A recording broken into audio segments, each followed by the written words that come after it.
YouTube? It's your boy Alex, man, back in another video. So we got the flight mic today. I'm watching this video about Zion Williamson and if he's gonna get traded soon.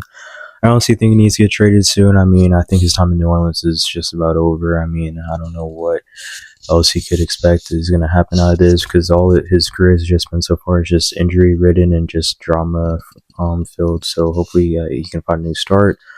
I mean, just maybe like a contender, preferably he's probably going to go to like a lower tier team that's going to be able to give New Orleans a lot of draft capital in return. So we're going to see what the flight mic has to say for today. If you guys like this video, make sure to like, subscribe down below. Let's get right into it, man. That Zion Williamson is not close to a return. He's still a ways away, and sources tell me they are still going to be the fact that New Orleans has a weight clause in Zion's contract is just crazy. Like, what type of player have you guys seen, like, in at least sport? Well, I don't know if I've ever seen sports history like there's like had to have been an additional detail in like a player's contract in which you have to like follow these stipulations of the contract. I mean, that's kind of crazy, but I'm not really surprised that New Orleans did it, though. I mean, Zion's just not really been the most focused when it comes to his health, which has honestly just been the detriment of honestly his career so far. It's just been his health. So hopefully he can get it under control, though, because he's a special player when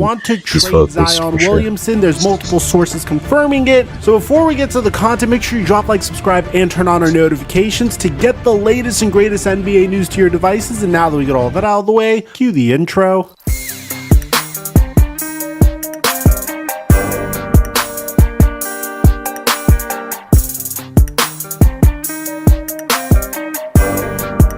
And I also saw that New Orleans is planning on trading like BI, Zion, and CJ at some point. Like, that's just wild.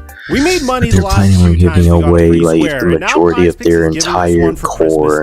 All Nikola Jokic needs is one we'll see what they do for his square to hit. So we just have to pair this with one more square to 3x our money. Mic check 1 2 1 2. What's going on, everybody? The summer of 2019 was significant for the New Orleans Pelicans. I mean, they were so locked in on getting Zion with the #1 overall pick that they even told the Los Angeles Lakers that if the draft lottery had them winning the #1 overall pick, they expected it to be traded to the Pelicans in return for Anthony Davis. And lo and behold, the Lakers would get the #4 pick and the Pelicans would get the #1 pick. And following that, the Pelicans were on fire. I mean, not only did they get the opportunity to select Zion Williamson, this uber athletic, big-bodied forward built as the next coming of LeBron James, but they were also able to trade their disgruntled star Anthony Davis in return for... Could you guys imagine if Anthony Davis wasn't the way that he was and just wanted to ask out for trade? Like, you pair Anthony Davis and Zion, that would be a scary front court for sure. Contender almost instantaneously. And to be honest, back then, it wasn't that crazy of a take. The Pelicans core was viewed in the same lens and perspective as the early 2010s OKC Thunder. Zion was supposed to be Kevin Durant, Brandon Ingram was gonna be Russell Westbrook, and Lonzo Ball was gonna be Serge Ibaka? But you get my point. Lonzo Ball was the prototypical pass-first guard with a brilliant basketball IQ, and he happened to completely recreate his shooting form. Brandon Ingram was supposed to be the next coming of... I'm glad Lonzo's trying to get back on the court and get healthy again. I just want to see Lonzo on the court because he's just such a difference maker for that Chicago Bulls team, especially in terms of their defense. And so I just hope that Zoe can stay healthy for sure. Now here's where it gets pretty interesting. It's what the Pelicans did with these players that ended up shaping their eventual roster. Josh Hart, Nickeil Alexander-Walker, and Didi Louzada would all be included in a trade package being sent to the Portland Trailblazers in return for CJ McCollum during the 2022 trade deadline. And you already got the idea of where Zion Williamson was in relation to his feelings for the New Orleans Pelicans. Because on top of that, the big story was the fact that Zion Williamson didn't even call CJ McCollum to welcome him to the New Orleans Pelicans. Hell, his ex-teammate JJ Redick had to call him out for this behavior. I get that he's hurt and away from the team, but you just traded for one of the 50 best players in the league. Reach out and say hello. This is a pattern of behavior with Zion that we are seeing again and again. And look, I was his teammate. I can describe him as a detached teammate. At this point, Lonzo Ball was already long gone. Yes, he worked on his game, but he left in the 2021 offseason to join the Chicago Bulls. Bulls. Jackson Hayes found his way to the Los Angeles Lakers, and all you're really left with is Dyson Daniels, who would get traded to the Atlanta Hawks for DeJounte Murray. Now, the craziest part about this is when this trade went down in the offseason, I said that the New Orleans Pelicans got a huge steal. Being able to trade Dyson Daniels for one of the premier two-way guards in the NBA who's on an undervalued contract was a great move for them. But it seems like everything that the Pelicans did automatically that Dyson's turned into garbage. That Dyson Daniels deal, in hindsight, I didn't think it'd be so even, because like Dyson's actually been a menace on defense to start the year. So I mean, I don't know if New Orleans necessarily completely won this trade though, because like he improved tremendously. So we'll see in a couple of months down the line if this actually benefited New Orleans in the way that they think it did. 4 points per game, and currently leads the NBA in steals. I'm not kidding, with 3 steals per game. And Dyson Daniels said it best. It's almost as if New Orleans is cursed. He said it a few days ago. That organization's cursed. Every year there's something new. I'm happy I'm not there anymore. The curse, man. I had like 4 or 5 ankle injuries down there as well. There's something down in that water there or something. They got hamstrings, they got knees, they got concussions and stuff as well. They get everything down there. I don't know what it is. Playing hard, I guess. And this is pretty much what's been going on with the New Orleans Pelicans in the Zion Williamson era. This team would literally make the right decisions over and over again, but they would only finish 13th in the Western Conference in Zion's rookie year. Zion would play in 61 games in his sophomore year, and the Pelicans would finish in 11th place. He'd missed the entire 2021-22 season, but the Pelicans were still a playoff team. Zion somehow became an all-star despite playing in 29 games in the 2022-23 season, and the Pelicans finished in 9th place. And then we have last year where Zion played in a career high 70 games, and the Pelicans would get swept in the first round. It's gotta be so frustrating when you just take a look at this team as a whole. They've had some hits on their draft picks, like in the form of Herb Jones, and now we're at the point where CJ McCollum's getting older, Brandon Ingram's contract situation is in flux, and once again Zion Williamson is injured when it seems like the furthest thing from his mind is actually the game of basketball. I mean, a few weeks ago we made a video on Zion Williamson and how he currently looks. The man is literally using chicken sandwiches as B-roll as he's getting a brand new tattoo. We're not going to go into his way too much because we've discussed it ad nauseum, but it was obviously enough of a concern because when Zion Williamson's rookie contract expired, the Pelicans put a weight requirement and an injury requirement in his contract. Zion has all the potential in the world, man. He just needs to just stay focused on just being on the court as much as possible, because it's just hurting the team that he's just not able to be out there and competing with his guys. So I mean, you just gotta get focused, bro. Contract starting with the 2025-26 season are no longer guaranteed, which means the Pelicans could waive Zion Williamson after this season with no financial ramifications, though rival team executives believe that would only happen in extreme circumstances. I mean, after all, this is a once-in-a-generation type prospect, and there are many theories about whether or not this is something that Zion has done intentionally. And while I could understand he originally wanted to play for the New York Knicks and he looked very frustrated when the Knicks didn't get the #1 overall pick in the draft lottery, or kind of looked frustrated, I don't know, you tell me, does this look like a man that is happy to be selected by the Pelicans? At the same time, I don't think any player would ever go to these extremes to try to get himself traded to New York, especially when you consider the fact that the Knicks weren't the team that they currently are when Zion Williamson was a rookie. They didn't sign Jalen Brunson until the 2022 offseason, and they didn't really become a destination until the 2023 offseason. So I don't think Zion wanted to play for the Knicks that badly to the point where he would go out and tank his value. In the past, Zion was interviewed by Gilbert Arenas about why it was so hard to maintain weight. Is it hard to diet at your age? Be honest. Since it's you, I'll be real. There are times when I will say that, man, it's hard, man. Like, it feel like all the money in the world, man. And it's gone to a brand new extreme now. Just a month ago, Shams said this about Zion Williamson's injuries. I'm told that Zion Williamson is not close to a return. He's still a ways away, and sources tell me he has received multiple treatments on that hamstring strain. That's become a chronic issue for him over the last few years. They are still going to be without Zion Williamson for a considerable amount of time. And now things haven't gotten much better. But the problem is typically there would be another fringe all-star or one-time all-star in the form of Brandon Ingram that could carry the load. This year, the Pelicans have reached a brand new low in terms of injuries. You see, Zion Williamson being injured is a dream scenario when you're trying to elevate Brandon Ingram's value, because historically, Brandon Ingram has played very well when Zion Williamson isn't around. And when you consider the fact that Ingram is in a contract year and the Pelicans are trying to find a person to trade for him, and Brandon Ingram wants to match. You guys think that New Orleans should move on from BI? I mean, I don't know if the problem is because Brandon Ingram, he's not going to necessarily put value to at least championship pedigree, but I mean, he's still like a valuable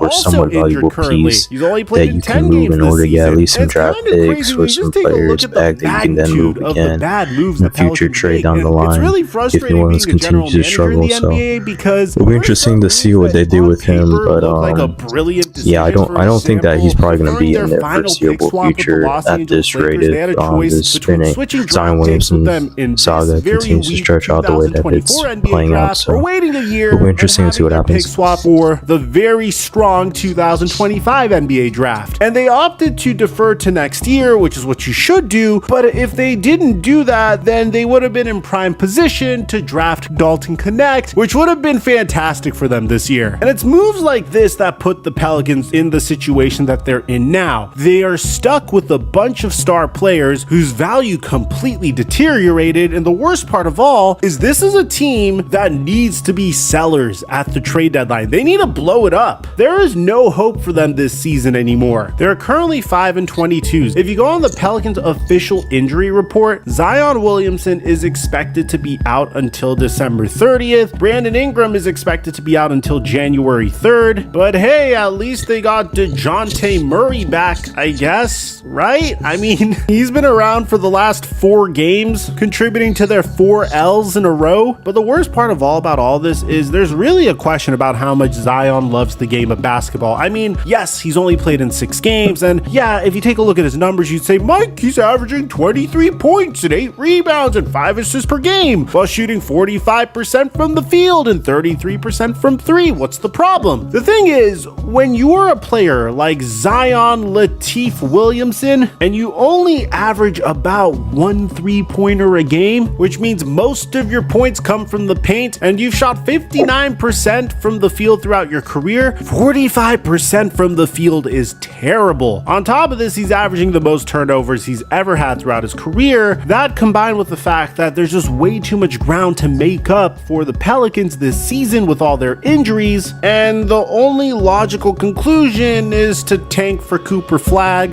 Dylan Harper, or Ace Bailey. All of those players are studs. I mean, you get into the top 3 of the NBA draft this year. Yeah, Zion's got to be more efficient in the paint. If he's not going to be taking threes, you got to be more efficient in terms of your field goal percentage in the paint. So I mean, that's not good.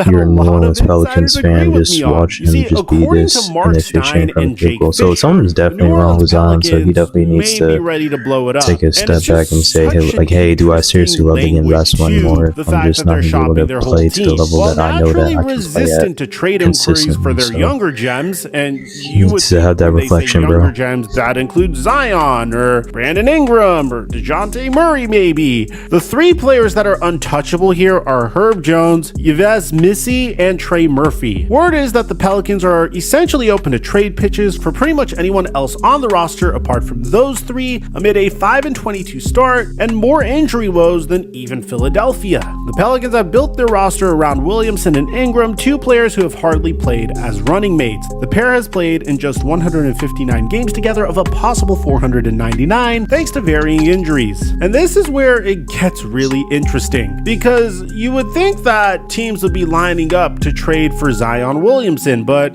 Shams has already reported that teams were inquiring about trading for Herb Jones and CJ McCollum. And it's very difficult to pinpoint what Zion Williamson's value is currently, because when healthy, he is one of the best players in the NBA. Zion Williamson is like that 1979 Chevrolet Bel Air that your parents have in the garage. It's beautiful when you could drive it out and it works, but at any point you know that the wheels are going to come crashing down. He's played in less than 50% of the Pelicans games since being drafted, so Bobby Marks thinks that if you do move Zion Williamson, you can get expiring contracts and maybe a future first-round pick, which is so crazy. When you just put it all together, I mean, this is a player that was a once-in-a-generation type prospect. If you ever want to watch some exciting basketball, just go look at Zion Williamson Duke highlights. And it's just crazy because when you compare him to other athletes in sports, I mean, I cover football on a separate channel called Microphone. I mean, my evil twin brother does. And Ricky Pearsall was shot in the chest this summer and has played more football games this season than Zion Williamson.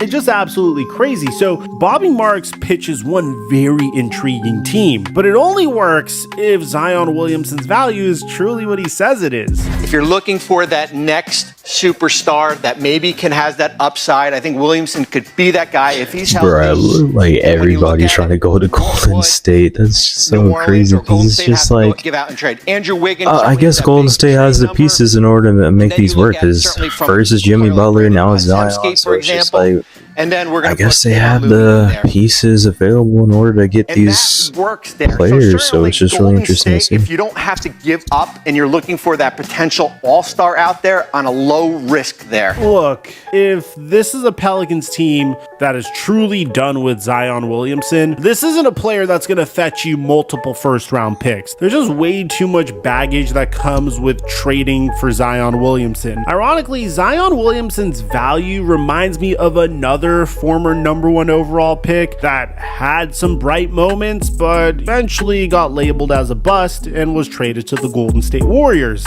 And that was Andrew Wiggins. Coming out of the NBA draft, Andrew Wiggins was supposed to be the next coming of Tracy McGrady. And could we please, for the love of God, stop saying that these prospects are the next coming of stuff? And the frustrating thing is, the Minnesota Timberwolves did everything they possibly could to get the most out of Andrew Wiggins, and he had some bright flashes, like earlier in his career, he had this incredible duel with the late, great Kobe Bryant, where he went toe-to-toe with him. He averaged 23.6 points per game in his third year. I mean, this man was well on his way to fulfilling his potential, and then Jimmy Butler came and f***ed it all up. No, seriously, his numbers declined once the Timberwolves traded for Jimmy Butler. It's something that we could have never expected. The Timberwolves never fulfilled their potential with Wiggins. His numbers dipped from nearly 24 points per game in year 3 to 17.7 points per game in year 4, and then 18 points per game in year 5 before they decided to trade him in year 6 to the Golden State Warriors in return for D'Angelo Russell. The Warriors pretty much turned him into the modern day prototypical two-way wing, and he won a championship with the Warriors. I just hope that Andrew's able to still play up to that level that he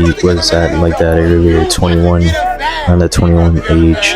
Because I mean, he did show some flashes in Minnesota, but I just don't think that they really were able to truly get it all together as of yet. Because I don't think he was still like a consistent outside shooter. So I mean, I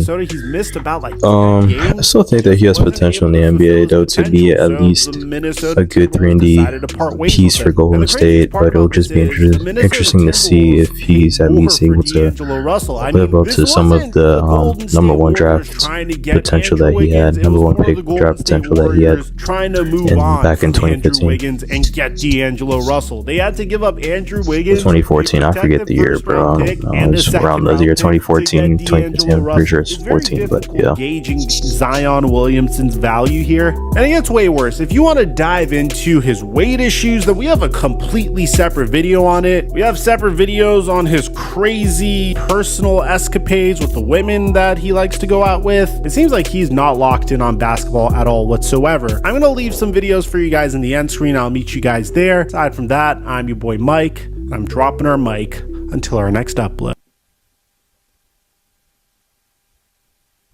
Alright, man, so that's gonna do it for today's video. Excellent video by the Flight Mike. Just gonna say this to end it off.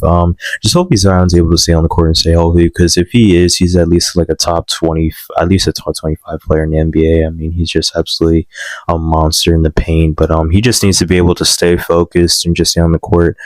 But if you guys like this video, make sure to like and subscribe, and I'll see you next one. Alright, man, peace out.